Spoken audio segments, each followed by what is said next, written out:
యెహోవా నీ దిక్కులకు చూచి నా ఆత్మను ఎత్తుకొనుచున్నాను.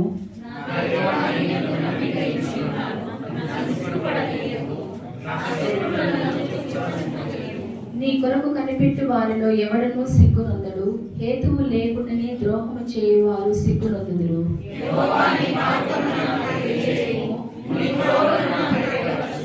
నన్ను నీ సత్యమును అనుసరింపజేసి నాకు ఉపదేశము చేయము. నీవే నా రక్షణకర్తవైన దేవుడవు. దినమెల్లా నీ కొరకు కనిపెట్టుచున్నాను.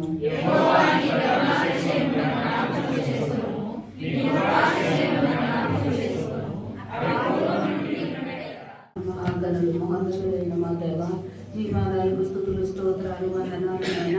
ఇంతవరకు నాయన మీ బిడ్డలకు చక్కటి స్వరాలు ఇచ్చిన తండ్రి నాయన, నీకు ఇష్టకరంగా నీ ప్రీతికరంగా నాయన నీ బిడ్డలు పాడినందుకే వందనాలు నాయన. ప్రతి బిడ్డలోనూ మీరు ఇచ్చిన ఉత్సాహాన్ని జీవాన్ని బట్టి వందనాలు స్తోత్రం నాయన. తండ్రి కీర్తన భాగంలో మీరు నందుకు వందనాలు నాయన. వాక్యం చెప్పే నీ దాసులు మీరు ఆశీర్వదించి బలపరచమని, మీ కృపలో జ్ఞాపకం చేసుకోమని, మా అందరిపైన నాయన నీ కృపా కనికరము ప్రేమ దయ ఉండమని మా ప్రభు అయిన యేసుక్రీస్తు నామములో అడిగి వేడుకొనుచున్నాను పరమ తండ్రి.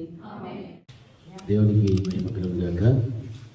ఇప్పుడు వచ్చిన దేవుని బిడ్డలైన అందరికీ ప్రభు అయిన యేసుక్రీస్తు నామములో తెలియజేస్తున్నాను.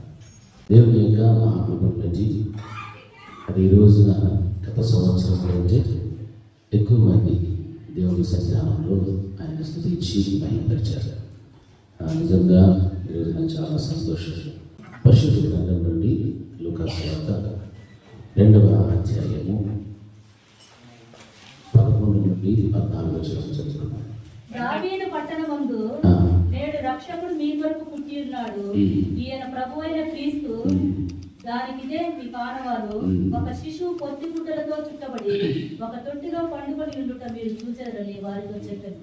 వెంటనే పరలోక సైన్య సమూహము ఆ దూతతో కూడా నుండి సర్వోన్నతమైన స్థలములలో దేవునికి మహిమయు ఆయనకి ఇష్టమైన మనుషులకు భూమి మీద సమాధానము కలుగునుగాక అని దేవుని స్తోత్రము చేయుచుండెను. దేవుడు ఈ మాట్లాడుతూ మనతో మాట్లాడగాక ఈ యొక్క చదవైనటువంటి యొక్క వాక్య భాగం ఇస్తే దావీదు పట్టణమందు నేడు రక్షకుడు మీ కొరకు పుట్టి ఉన్నాడు. ఈ యొక్క క్రిస్మస్ శుభ సందర్భ దినాలలో దేవుని యొక్క జననాన్ని గురించి మనము చాలా రోజులు మనం వింటూ ఉన్నాము. చాలా వాక్యాలు, చాలా సందర్భాలు, మనం పాడే పాటలు కానీ ఈ వాతావరణం అంతా కూడా క్రీస్తు ప్రభువు వారి యొక్క పుట్టుకను గురించి పోయిన వారం కూడా క్రిస్మస్ గురించినటువంటి సందేశాన్ని మనం విన్నాం. మరి మత్తయి సువార్తలో ప్రారంభము ఆయన యొక్క జన్మానికి కారణమైనటువంటి విషయాలు, ఎలా జన్మించారు ఏంటి అనేటివన్నీ కూడా మనం గమనించాము. మరి ఈ రోజున లూకా సువార్తలో మనం గమనిస్తున్నట్లయితే దావీదు పట్టణంలో అక్కడ ఉన్నటువంటి సందర్భం ఏమిటంటే గొర్రెల కాపరులు తమ మందలు కాచుకుంటూ ఉన్నటువంటి సందర్భం. పొలంలో ఉన్నారు. రాత్రి వేళ వారు తమ మందలు కాచుకుంటున్నప్పుడు దేవుని యొక్క దూత వారి మధ్యకు వచ్చి నిలబడి ఆ మహిమంతా ప్రకాశించినప్పుడు వారు భయపడుతున్నప్పుడు భయపడుకుడి అనేటువంటి మాటలు వారితో చెబుతూ వారికి ఇచ్చినటువంటి చక్కని సందేశం ఏమిటంటే దావీదు పట్టణమందు నేడు రక్షకుడు మీ కొరకు పుట్టి ఉన్నాడు అని చెబుతూ దానికి ఇదేది ఆనవాలు. ఒకప్పుడు శిశువు పొత్తి గుడ్డలతో చుట్టబడి ఒక తొట్టిలో మీరు చూచేటరు అనేటువంటి మాట. ఆ పైనటువంటి మాటల పదవి వచ్చినవి మనం గమనించినట్లయితే ఇది ప్రజలందరికీ కలుగులో మహా సంతోషకరమైన సువర్తమానము అనేటువంటి మాట గమనిస్తున్నాం. ఈ సువర్తమానం అనేటువంటిది ఎవరి కోసం ఆ రోజు అందరితో మాట్లాడుతున్నట్టు కేవలం గొర్రెల కాపులకే కాదు, లేకపోతే అక్కడ ఉన్న యూదా ప్రజలకి, యెరూషలేము బెత్లెహేములో ఉన్నటువంటి వారికి మాత్రమే కాదు, కానీ లోకంలో ఉన్నటువంటి సర్వ ప్రజలందరికీ కూడా ఇది ఎటువంటిది అని అంటే సంతోషకరమైనటువంటి సువర్తమానము అని వాక్యం ద్వారా మనం గమనిస్తున్నాం. ఈ సువర్తమానము అయినటువంటి విషయం సంతోషాన్ని కలిగించేటువంటిది. సంతోషాన్ని కలిగించేటువంటి ఈ వర్తమానం మనం వింటున్నాము అని అంటే దాని వెనకలో ఉండేటువంటి సమాచారాన్ని మనం తెలుసుకోవాలి. యేసుక్రీస్తు ప్రభువు వారు పుట్టితే మనకు సంతోషకరమైనటువంటి వార్త ఏమిటి, ఎందుకు సంతోషకరము అనేటువంటి విషయాన్ని మనం ఆలోచన చేస్తే పరిశుద్ధ గ్రంథంలో యేసుక్రీస్తు ప్రభువు వారు రామచారి ఈ లోకానికి రామచారికి ముఖ్య కారణము నా కొరకు, నాలో ఉన్న పాపముల కొరకు, మీ కొరకు, మీలో ఉన్న పాపముల కొరకు. అలాగే ప్రపంచం యావత్తు ఉన్నటువంటి మనుషులందరి పాప విమోచన కొరకు ఆయన నరవచారిగా ఈ లోకానికి రావడం తండ్రికి అనిష్టమైన కనుక ఆయన అద్వితీయ కుమారుడైనటువంటి యేసుక్రీస్తు ప్రభుల వారిని ఈ లోకానికి పంపించారు. ఆ వార్తను పంపడానికి, చెప్పడానికి దేవుడు తన దూతను పంపి ఆయన ఏ పట్టణములో అయితే జన్మించబోతూ ఉన్నాడో ఆ పట్టణంలో ఉన్నటువంటి వారికి మొట్టమొదట యోసేపు, ఆ తర్వాత మరియమ్మ, ఆ తర్వాత గొర్రెల కాపరులు, ఈ విధంగా ఒకరి తర్వాత ఒకరికి దేవుని యొక్క దూత ద్వారా ఈ మంచి సువర్తమానమును చాటించడం ప్రారంభమయ్యారు. ఈ వార్త వింటున్నటువంటి ఈ యొక్క సమయంలో మనం గమనిస్తే వారు రాత్రికాల సమయంలో పొలంలో ఉన్నారు, పొలంలో మందను కాసుకుంటూ ఉన్నారు. అటువంటి సమయంలో దేవుని దూత వచ్చి వారితో మాట్లాడుతున్న మాట, మీ కొరకు ఎవరు పుట్టి ఉన్నారు అని అంటే రక్షకుడు పుట్టి ఉన్నారు. ఆ రక్షకుడు మీకు ఏం కలుగు చేయబోతున్నాడంటే రక్షణ కలుగు చేస్తూ ఉన్నాడు. ఎందుకంటే ఇంతవరకు ఏ మనుషులు చేసిన పాపానికి పరిహారం, వాళ్ళ పాప విమోచన కొరకు మీరు అర్పించిన బలులు కానీ, నైవేద్యములు కానీ, ఇవి ఏవి కూడా పరిపూర్ణమైనటువంటి ఆ యొక్క పరిహారాన్ని ఇవ్వలేదు కనుక మీ కొరకు ఈరోజు పుట్టినటువంటి ఆయన ఎవరునంటే ఆయన యేసు. అంటే దానికి అర్థము రక్షకుడు అని అర్థం. హల్లెలూయా. ఆ రక్షకుడు అని అర్థం ఇచ్చేటువంటి ఆయన మీ కొరకు పుట్టినాడు. కాబట్టి ఇది మీకును ప్రజలందరికీ కలగబోన్నటువంటి మహా సంతోషకరమైనటువంటి సువర్తమానము అని దూత ద్వారా తెలియపరచబడుతూ వారికి కొన్ని ఆనవాళ్ళు చెబుతూ పంపించారు. అయితే ఆ యొక్క మాటలు చెబుతూ ఉన్నప్పుడు క్రింద 14 వచనం గమనిస్తే సర్వోన్నతమైనటువంటి స్థానాలలో దేవునికి మహిమయు, ఆయనకు ఇష్టమైన మనుషులకు భూమి మీద సమాధానము కలుగునుగాక అనేటువంటి మాట. సర్వోన్నతమైన స్థానాలలో అంటే యేసుక్రీస్తు ప్రభువు ఏ స్థలాన్ని విడిచిపెట్టి వచ్చాడో మన కొరకు, ఆ స్థలంలో దేవునికి ఏం కలుగుతుందంటే మహిమ కలుగుతూ ఉంది. అంతేకాదు ఆయనకు ఇష్టమైనటువంటి మనుషులకు భూమి మీద సమాధానము కలుగునుగాక అని దేవునికి స్తోత్రము చేయించు ఉండెను అనేటువంటి మాట మనకు కనిపిస్తుంది. అప్పుడైనటువంటి దేవుడి లాగా భూమి మీద ఉన్నటువంటి ప్రతి మనుష్యుడు కూడా దేవుడికి ఏ విధంగా బ్రతకాలి అని అంటే ఇష్టడుగా బ్రతకాలి. కష్టపెట్టేటువంటి వ్యక్తిలో ఉండకూడదు. నీ కుటుంబంలో, నా కుటుంబంలో సమాధానం ఉండాలంటే మనం బ్రతికినంత కాలము దేవునికి ఎలా బ్రతకాలంటే ఇష్టలుగా జీవించాలి. దేవుని వాక్యం శ్రమిస్తాం. ఆయన పుట్టారు అని అంటే ఆయనకు ఇష్టమైనటువంటి మనుషులు ఎవరైతే ఉన్నారో వీరందరికీ కూడా భూమి మీద సమాధానం అనేటువంటిది కలుగుతారు. ఆ సమాధానములకు అధిపతి ఎవరు అంటే ఆయనే. ఆయన సమాధానం కర్తైనటువంటి దేవుడు, అంత గొప్ప ఉన్నతమైన దేవుడు నా కోసము, మీ కోసము ఆయన పరమును విడిచి భూమికి దిగి వచ్చాడు అంటే అందులో దాగి ఉన్నటువంటి సత్యాన్ని మనం గ్రహించి దేవుడు నిజంగా నా కొరకు, నా కుటుంబం కొరకు ఇంత గొప్ప మహిమ కలిగిన కార్యాలు చేశాడనగా నేను ఆయనకు ఏ రీతిగా బ్రతకాలి ఆయన దృష్టిలో అని మనం గమనించాలంటే ఆయనకు ఇష్టలుగా బ్రతకడం అనేటువంటి చాలా చాలా ప్రాముఖ్యమైనటువంటి విషయం. అంత ప్రాముఖ్యమైనటువంటి విషయాన్ని మనం జ్ఞాపకం పెట్టుకొని జీవించినంత కాలం కూడా దేవుడితో సహవాసంగా జీవిస్తూ ఆయన ఇచ్చినటువంటి నమ్మదగినటువంటి వాగ్దానం, ఆయనకి ఇష్టమైన మనుషులు భూమి మీద సమాధానం కలుగునుగాక అనేటువంటి మాట. సమాధానం అనేటువంటిది ఒకప్పుడు మనకు దేవునికి మధ్య లేనిటువంటి పరిస్థితి, మన పూర్వీకులు చేసిన పాపమును బట్టి, వారిలో ఉన్నటువంటి బలహీనతలు బట్టి, వారిలో ఉన్నటువంటి తిరుగుబాటుతనాన్ని బట్టి, వారిలో ఉన్నటువంటి అవిధేయతను బట్టి దేవునికి ప్రజలకు మధ్య సమాధానమే. అందుకే ఆయనకు ఎవరైతే ఇష్టలుగా జీవిస్తారో ఇక మీదట క్రీస్తు ప్రభువు వారి పుట్టి ఆయన చేసేటువంటి కార్యం ఏమై ఉన్నదో దానిని ఎవరైతే గ్రహించగలుగుతారో వారికి నిజంగా భూమి మీద ఏం చేస్తారంటే దేవుడు సమాధానం. చూడండి, అదే పత్రికల్లో మనం చూస్తే కొలస్సీయులకు రాసిన పత్రిక 1వ అధ్యాయం 19-20 వచ్చిన ఒకసారి చదవండి. కొలస్సీయులకు రాసిన పత్రిక 1వ అధ్యాయము 19-20 వచ్చిన.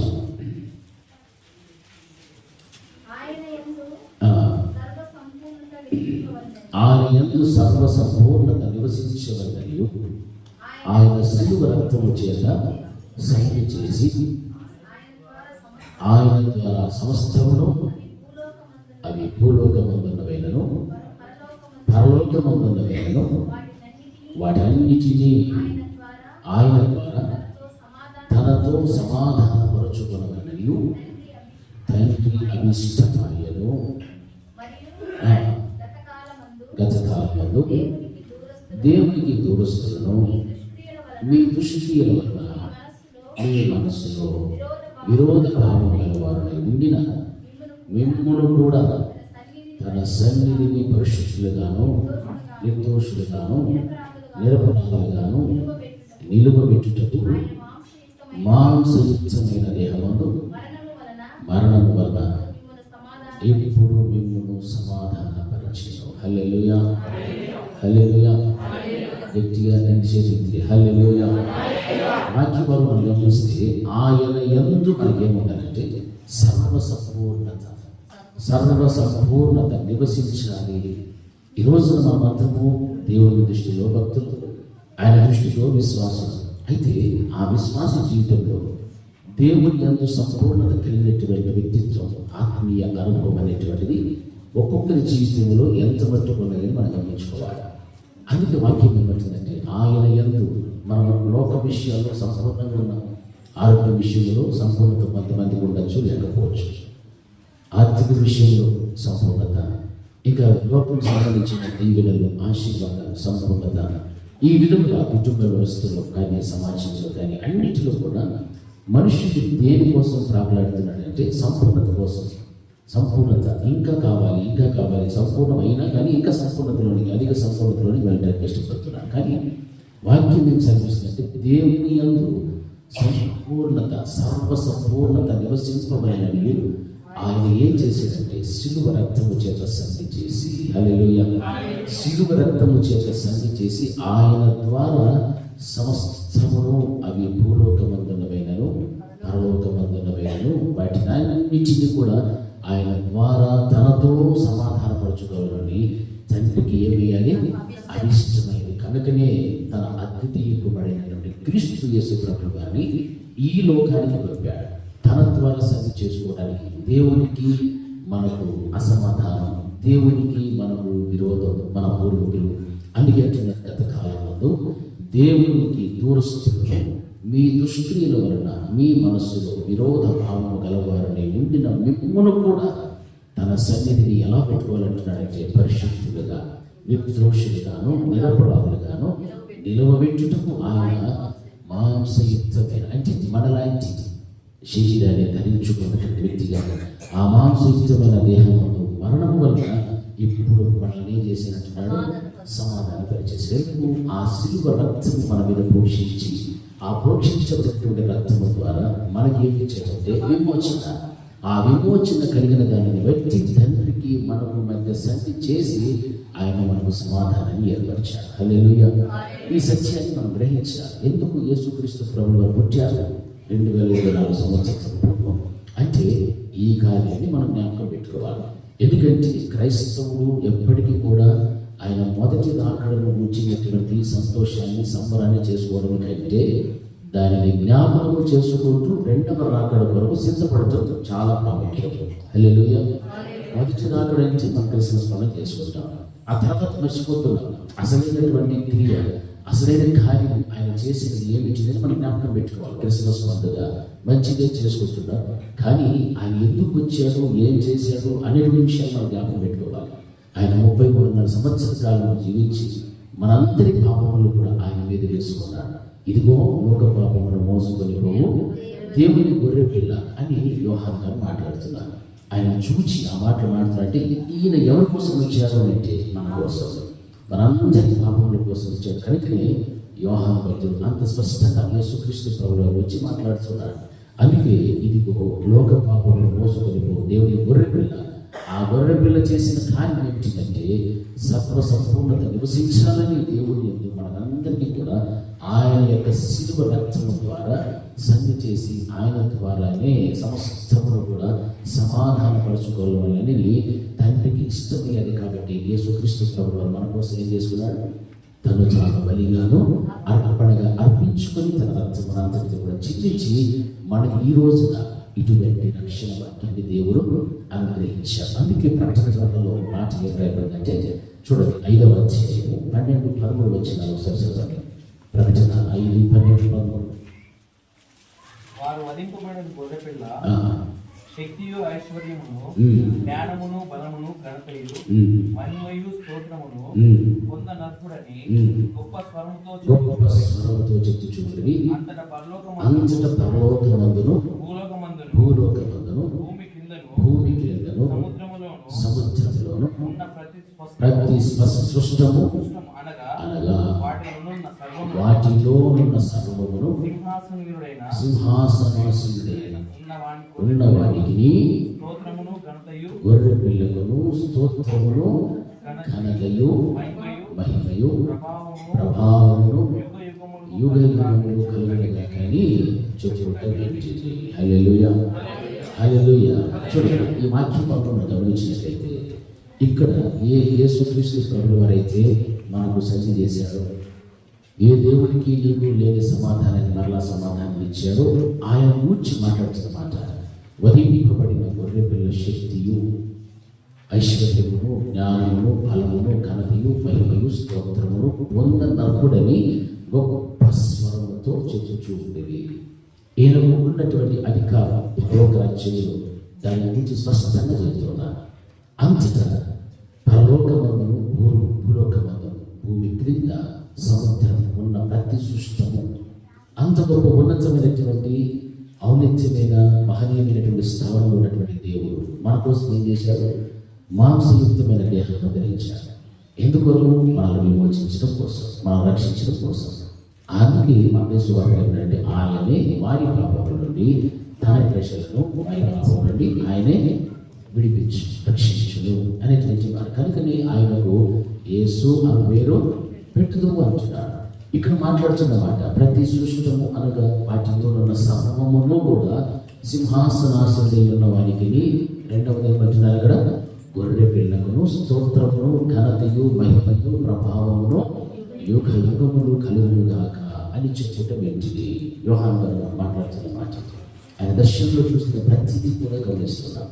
యేసుక్రీస్తు ప్రభువు వారికి ఉన్నటువంటి స్థాయి పరలోక రాజ్యములు త్రిత్వములు ఏకత్వములు త్రిత్వమైనటువంటి తండ్రి కుమారుడు పరిశుద్ధాత్మ దేవుని గురించినటువంటి ఘనత ఈ లోకములో దేనికి కూడా లేదు. అంత గొప్ప దేవుడు మనలో మన పాపముల వరకు ఆయన చేసేటంటే ఈ లోకానికి వచ్చారు. మరి ఈ లోకంలో జీవిస్తున్నటువంటి మనము ఆ శిల్ప రక్తము చేత సంధి చేయబడి సమాధానమును సంపాదించుకున్న మనకు జీవించినంత కాలము కూడా లూకా సువార్తలో రాయబడినట్టుగా భూమి మీద ఆయనకు ఇష్టమైన మనుషులకు సమాధానము కలుగునుగాక. హల్లెలూయా. ఒకవేళ ఆయనకు ఇష్టలుగా నీవు బ్రతకకపోతే నీకు దేవునికి మధ్య ఏమన్నట్టు? వైరం అన్నట్టు, శత్రుత్వం అన్నట్టు. శత్రుత్వం అనేటువంటిది దేవునికి మనకు మధ్య ఉంటే దానివల్ల దేవునికి నీకు మధ్య ఏముండదు? సమాధానము ఉండదు. సమాధానం మనకు కావాలి అని అంటే పూర్వం ఉన్నటువంటి దినములలో మన పితరులు జీవించిన జీవితం కాకుండా ఈ రోజున శిలువ రక్తము చేత సంధి చేయబడినటువంటి ప్రతి వ్యక్తి కూడా దేవునితో ఏం కలిగి ఉండాలమా? సమాధానం కలిగి ఉండాలి. హల్లెలూయా. ఆ సమాధానం కలిగి ఉంటేనే నీవు ఇష్టడుగా బ్రతుకుతావు. దేవునికి ఎప్పుడు కూడా ఇష్టడురాలుగా నీవు జీవించడం చాలా చాలా అవసరం. ఆయనకు ఇష్టంగా ఉంటేనే కూడా మనల్ని కూడా అక్కడ తీసుకోపోతాడు. ఆయనకు వ్యతిరేకంగాను విరోధముగాను వ్యతిరేకంగాను మనం జీవిస్తే ఆయన ఉన్నటువంటి ఆ పరలోక రాజ్యం జరిగిన మనలను ఎన్నటన్నిటికీ తీసుకొని పోవడం. హల్లెలూయా హల్లెలూయా. కనుక ఈ రీతిగా వాక్యంలో రాయబడినటువంటి మాటలు మనం ఏదో కథల్లాగా మనం ఏదో చదువుకుంటూ వెళ్ళిపోవడం కంటే అందులో దాగి ఉన్నటువంటి మర్మాన్ని జ్ఞాపకం పెట్టుకోవాలి. సర్వోన్నతమైన స్థలంలో దేవుడికి ఏం కలగాలి? మహిమ కలగాలి. ఆయన ఇష్టమైనటువంటి మనుషులకు భూమి మీద సమాధానము. ఆయన మహిమ ఎందుకు కలిగాలి? ఆయన ద్వారా తండ్రికి నీకు మధ్య సంధి ఏర్పడింది, సమాధానం ఇచ్చారు. అందుకే పరలోక రాజ్యంలో ఆయన బట్టి ఆయన చేసిన కార్యములు బట్టి అక్కడ మహిమ. అదే రీతిగా సంధి చేయబడి శిలువ రక్త ప్రోక్షణ ద్వారా విమోచించబడి రక్షించబడినటువంటి వారు ఎవరైతే దేవుడికి ఇష్టలుగా ఉంటారో వారికి భూమి మీద ఏమిస్తామంటాడు? సమాధానము ఇస్తాడు. హల్లెలూయా. కాబట్టి ఆ సమాధానము ఇవ్వడమే, ఆ ఇవ్వటం కోసమే యేసుక్రీస్తు ప్రభువు ఈ లోకానికి మన కొరకు వచ్చారు. అప్పుడు మనం ఆయన ఇష్టలుగా బ్రతికితే అదే మనకు నిజమైనటువంటి క్రిస్మస్ పండుగ. హల్లెలూయా. ఆ విధంగా మనం క్రిస్మస్ పండుగ చేసుకోవాలి. ఆడంబరాలు చేసుకోవడం కంటే, మనం దేహానికి కావలసినవన్నీ సంపాదించుకోవడం, కొనుక్కోవడం కంటే ఆయన ఇష్టలుగా బ్రతికితే దాన్ని బట్టి పరలోక రాజ్యంలో ఏముందని సంతోషిస్తాం. ఆయన ఇష్టలుగా ఉంటే నీకు నీ దేవునికి మధ్య సమాధానం, నీ కుటుంబానికి దేవునికి మధ్య సమాధానం. ఎందుకు ఈ మాటలు దేవుడు చెప్తున్నాడు? ఈ రోజున ఒక కుటుంబంలో ఒక వ్యక్తి దేవుని నమ్ముకున్నాడు, ఒక వ్యక్తి దేవుని ఇష్టంగా బ్రతుకుతాడు, మిగిలిన వాళ్ళు అన్యులుగా బ్రతుకుతూ ఉంటారు. దేవునికి ఇష్టంగా బ్రతకరు, దేవుడిని అసహించుకునేవారు కొంతమంది ఉంటారు, దేవుని మధ్య రాలిన వారు ఉంటారు. అటువంటిప్పుడు ఒక కుటుంబంలో ఒక వ్యక్తికి దేవునికి మధ్య సమాధానం, మిగిలినటువంటి వారికి అసమాధానంలో ఉంటే ఆ కుటుంబంలో సంపూర్ణమైనటువంటి సర్వసంపూర్ణత కలిగి ఉంటుందా? దేవుని యందు లేదు. దేవుని యందు నేను, నా ఇంటి వారు అందరూ కూడా ఎలా ఉండాలనుకోవాలా? సర్వసంపూర్ణత కలిగి ఉండాలి. అందుకే కదా దేవుడు వచ్చాడు. కొలస్సీయులకు రాసిన పత్రికలో రాయబడిన మాట జ్ఞాపకం పెట్టుకోవాలి. సర్వసంపూర్ణత నేను, నా ఇంటి వారు దేవుని మందిరములో పచ్చని ఒలీవ చెట్టు వలె నేను జీవించాను.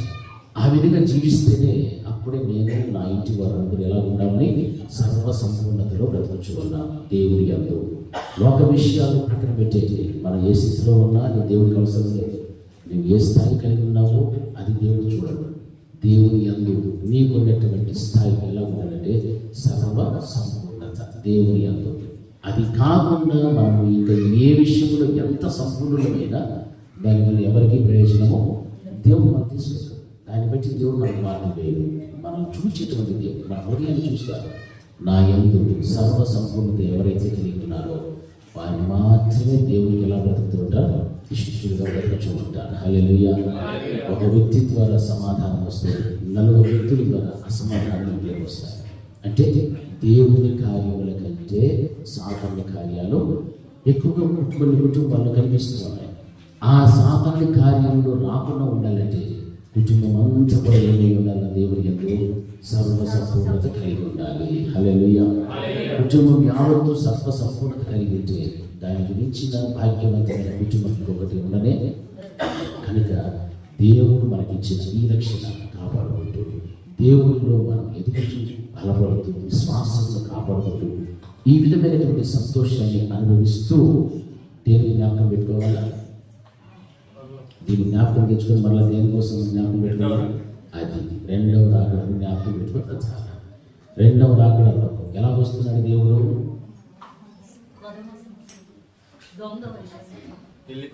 పెళ్లి కుమారుడు వల్లే రాబోతున్నాడు. హల్లెలూయా. రెండవ రాకడ ఎలా రాబోతున్నాడు? పెళ్లి కుమారుడు. అప్పుడు పెళ్లి కుమారుడు వస్తున్నాడంటే ఎవరి కోసం వస్తున్నాడు? వధువు పెళ్లి భార్య. హల్లెలూయా. దానిని బట్టి ఆ విధంగా మనల్ని తనను తాను అలంకరించుకున్న పెళ్లి భార్య వలె సంఘము ఏమవ్వాలి? సిద్ధపడాలి. హల్లెలూయా. మన లోకంలో ఉన్న లోక ఆశలు, లోక కార్యాలు, లోక ఆలోచన, తలపులు ఇవేవి కూడా మనలో ఉండకుండా ఉంటేనే మనల్ని మనం ఏం చేసుకున్నట్లు సిద్ధపరచుకుంటున్నట్లు. అవన్నీ కూడా మనం చేస్తూ అలా మందిరానికి వస్తే అలంకరణ ఎలా ఉంటుందంటే వేరే అలంకరణ అయిపోతారు. మన అలంకరణ ఎలా ఉండాలంటే మనం ఏం చేసుకోవాలి? సిద్ధపరచుకోవాలి. ఎందుకంటే రెండవ రాకడలో నా దేవుడు ఏ విధంగా రాబోతున్నాడు? పెళ్లి కుమారుడు. నేనేమి ఉండాలా? పెళ్లి కుమార్తె పెళ్లి భార్య నేను ఉండాలి అని మనమందరం కూడా సిద్ధం కలిగి సిద్ధపాటు కలిగిన జీవితం మనం ఉంటే అదే దేవునికి ఇష్టలుగా బ్రతకడం. అప్పుడు దేవునికి మనకు మధ్య ఏముంటుంది? సమాధానం ఉంటుంది. ఆ కృప దేవుడు అందరికీ అనుగ్రహించి ఆశీర్వదించుగాక. ప్రార్థన చేస్తున్నాం.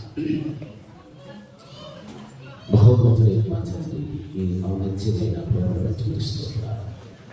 అయినా ఇంతవరకు మీ అమూల్యమైన మాటలతో మమ్మల్ని దర్శించారు. సర్వోన్నతమైన స్థలంలో మీకు మహిమ, మీకు ఇష్టమైన మనుషులకు భూమి మీద సమాధానం చెప్పినాం. మీ యందు భూమి మీద ఉన్న ప్రతి మనిషికి కూడా సంపూర్ణత కలిగి ఉండటం కోసం సిలువ రక్తం ద్వారా సంధి చేసి దేవా పూర్వపు దినాలలో ఉన్నటువంటి వ్యతిరేకత, అవిధేయతలన్నిటిని కూడా కొట్టివేసి మీరు సమాధానం కలుగు చేశారు. ఈ రోజున జీవిస్తున్నటువంటి మా అందరి జీవితాలలో కూడా అటువంటి నా తండ్రి ప్రభు చక్కని ఇష్టమైనటువంటి బిడ్డలుగా, కుమారులుగా, కుమార్తెలుగా, కుటుంబములుగా, సంఘముగా దేవా మేమందరం కూడా మార్చబడడానికి ముందు చూపెట్టండి. నీకు కూడా జ్ఞాపకం చేసుకున్నాను దేవా. మా అందరి కుటుంబాలకు కూడా సమాధానం కలుగు చేయమని ప్రార్థిస్తున్నాను. ఏ కుటుంబంలో అపవాదైన సాతాను ప్రభావంలో మీరు స్పష్టంగా చూస్తున్నటువంటి దేవుడు ప్రతి కుటుంబాన్ని కూడా మీరు దర్శించండి. ప్రతి కుటుంబంతో కూడా మీరు నన్ను ప్రభావ దేవా మీ వాక్యం సెలవించి సమాధానం అత్యధికటువంటి దేవుడు ఆ విధమైనటువంటి మంచి కార్యాలు మీ గొప్ప బలమైనటువంటి క్రియలు ప్రతి కుటుంబంలో మీరు జరిగించి ప్రార్థిస్తున్నాను. మీ రాముడికి సహాయం చేసి నడిపించండి.